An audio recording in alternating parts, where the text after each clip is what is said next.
Imagine you are in an active shooter situation at school and you need your cell phone. You have one issue though, as your school district bans the use of cell phones in school.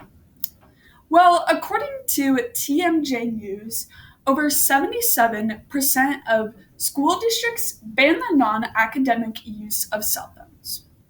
Today, I'm going to be telling you why we need cell phones in class due to using them as a teaching tool, for safety purposes, and the fact that most kids still choose to disobey the rules. Some community members and school district leaders may argue that students are using their cell phones for bad or using them inappropriately at school. However, these few select students fail to make up for the wide majority of students who are actually using their cell phones for good. One important factor to consider when using cell phones at school is using them for educational purposes.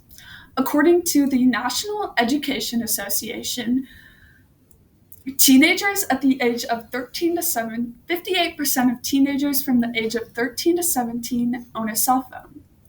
And this number in the year of 2012. And this number has only increased since then.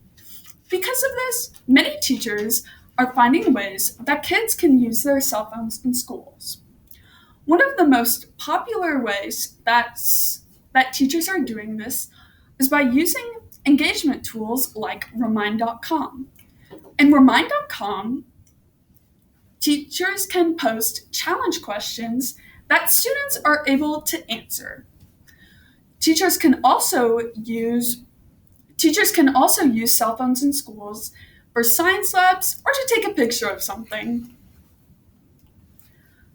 Some of the most popular engagement tools that students can use are things like Seesaw, Prodigy, or Evernote.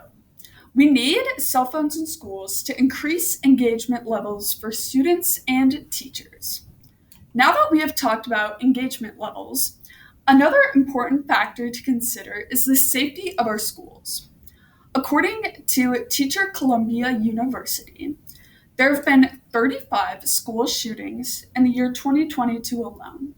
And sadly, there have been 554 school shooting victims since the Columbine shooting in 1999.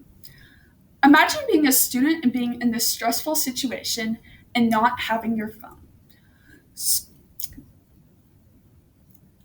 Parents can be easily contacted by a student if this ever happens. Or on the flip side, if a parent is aware of a stressful situation at school, the parent can use the GPS on the student's phones.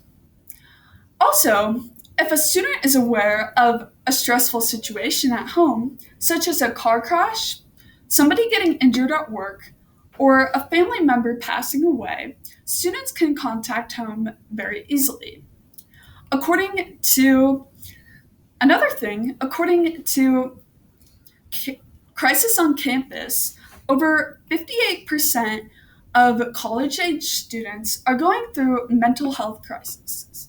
So if a student is ever feeling an emotion at school, they can easily contact home very quickly.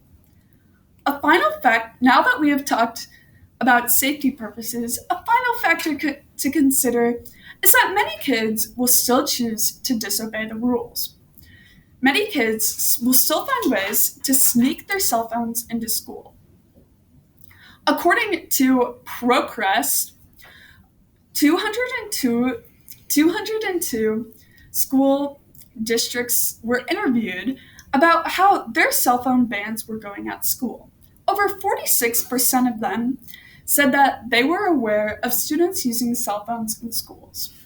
Instead of banning cell phones altogether, many school districts are finding ways to regulate cell phones.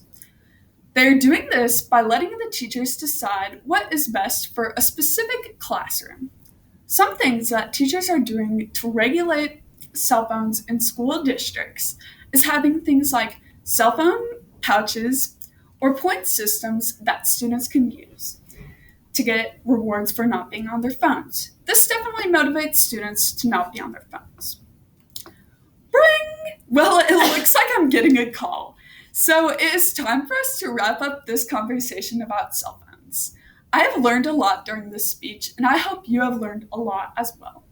Today, we have talked about why students should have cell phones in schools due to the fact that it increases engagement levels, we need them for safety purposes, and the fact that many kids still choose not to follow the rules. The next time you get your cell phone at school, make sure you are using it for school purposes and not to be on TikTok.